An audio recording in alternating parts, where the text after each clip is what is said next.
God said, look closer to the side view mirror. And as I look closer to the side view mirror read that objects are closer than they appear. And I came to tell somebody that what you've been waiting on is closer than you think. Listen, your love, your joy, your peace, your job, your breakthrough is closer than you think. Listen, the text says it right there. It's in your hands. Now, pop quiz, if it's in your hands, how did it get there? You see, pop quiz mean y'all got to answer back when I ask y'all a question. Amen. Listen, pop quiz mean if it's in my hands, how did it get in my hands? Okay, so if God put it in my hands, that means I don't have to explain to you why I'm blessed the way that I'm blessed. I don't have to justify how I'm living the way that I'm living. I don't have to hide my blessings. I know I wasn't deserving. I know I'm a wretch undone. But the bottom line is I didn't put it in my hands. And I need a witness because somebody's problem is you've been trying to explain to folks why you're blessed the way that you're blessed and why you're living the way that you're living. Listen, I didn't bless myself. God blessed me. God put it in my hands. God anointed me. God, He prospered me. But you have to see it. And I came to tell somebody this morning that you will never be able to have it until you see it. Can I go a little deeper? He said, number one, you have to see yourself occupying the place. And after you see yourself occupying the place, then number two, you have to see yourself operating in power. You see, he says, I've given you Jericho. You see, that's the place. But then he also said, I've given you the king thereof. You see, that's the power. Somebody say king. See, that word king is pronounced Maled in Hebrew, and it's mentioned over 2,500 times in the Bible. And in the Old Testament, this word king, it literally refers to an individual that's in power, the one who is in authority. The word king speaks to the person who's make the shots, who's doing the hiring, and who's doing the firing, the one who's signing the check, the one who's sitting on the throne, the person who is doing all of these things, the one who is receiving all of the praise, the one who is in charge, the one who is above and not below. In other words, what God was telling Joshua spiritually is that I need you to see yourself as the head and not the tail. He said, Joshua, I need you to see yourself as one who is above and not below. He said, Joshua, I need you to see yourself as one who lends and not one who borrows. But the problem is that most of us, when we look in the mirror, we don't see ourselves as a lender, but we see ourselves as a borrower. We don't see ourselves as one who is a head, but we see ourselves as one who is a tail. But the devil is a lie, because I came to tell you that you have to see yourself as God sees you. You see, you will never see yourself as God sees you as long as you have a grasshopper mentality.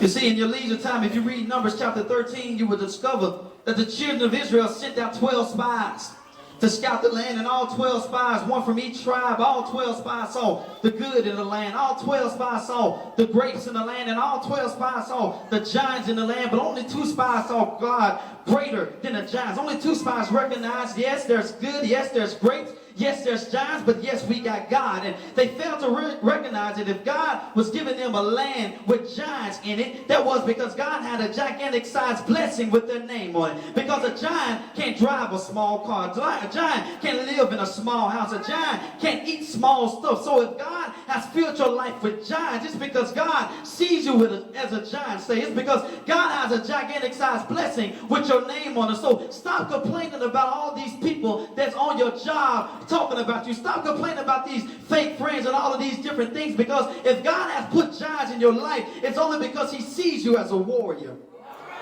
But you say, I want to talk to somebody who cried so many tears and who've been through so much for God not to bless them. You see, but the problem is too many of us are messed up.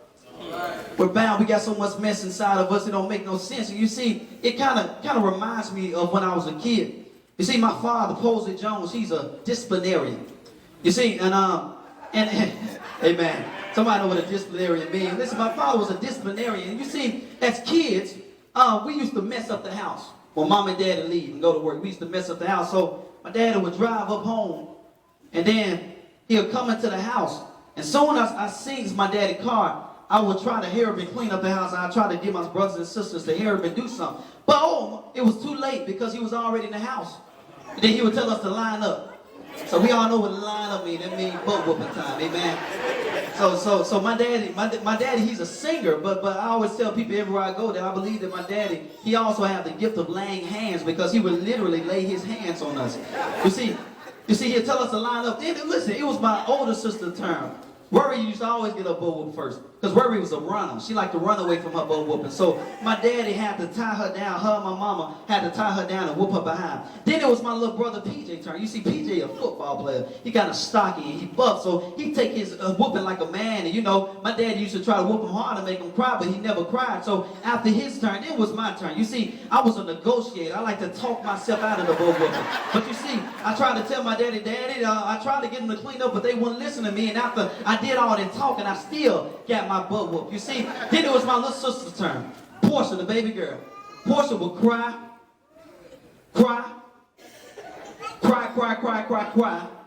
until she threw up. She would literally throw up. And after she threw up, my daddy would tell her to get out of his face.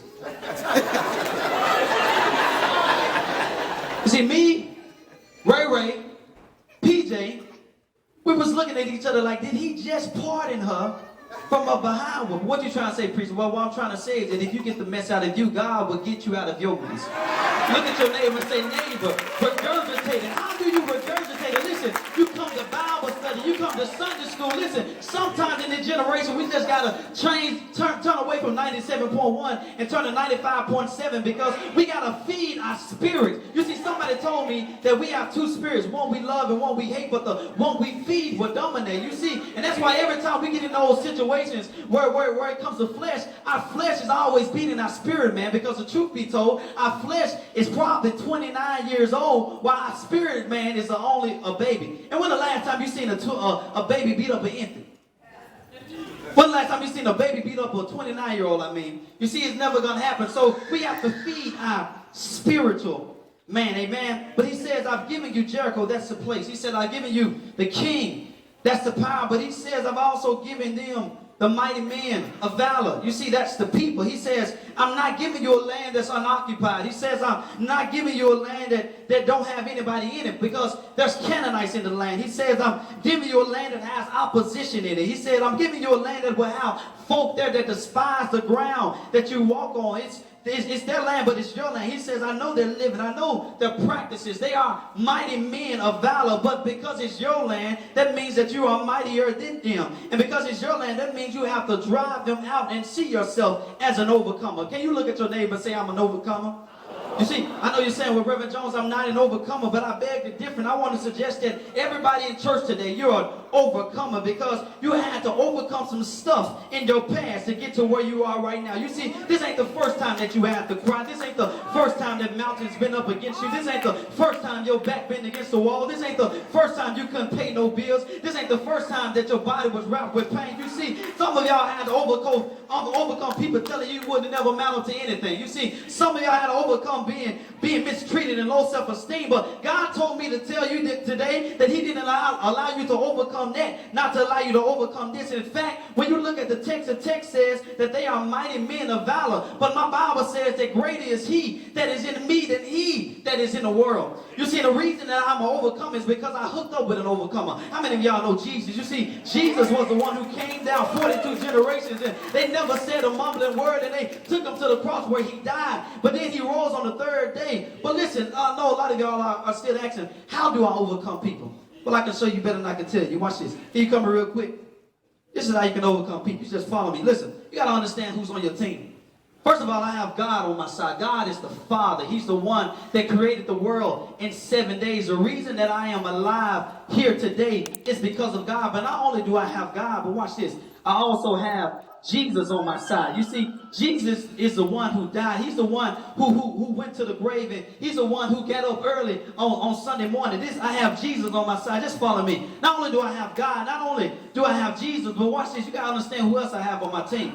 Watch this. I have the Holy Spirit on my side. Y'all just follow me. You see, the Holy Spirit is the one that when I get on my knees and I don't know what to say, you see, he takes those moans and groans and say, well, God, what she's trying to say is, God, she needs you. God, what she's trying to say is, God, that she can't live without you. Listen, not only do I have God, not only do I have Jesus, not only do I have the Holy Spirit, but watch this. I have an angel watching over me. You see, and that's the reason that I'm not dead right now, because this angel that I have watching over me. Watch this. Not only do I have God, not only do I have Jesus, and not only do I have angels, but I got these set of twins called goodness and mercy. Y'all just follow me. You see, and the Bible says that goodness and mercy shall follow me all the days of my life. You see, the reason that I'm alive right now is because of this team that I got on my side. You see, the reason that I'm not dead and gone is because this team that I got on my side. The reason that I'm still here today is because of this team that I got on my side. You see, the Bible says that goodness and mercy shall follow me all the days of my life. Can you look at your neighbor and say all the days of your life? Listen, the goodness and mercy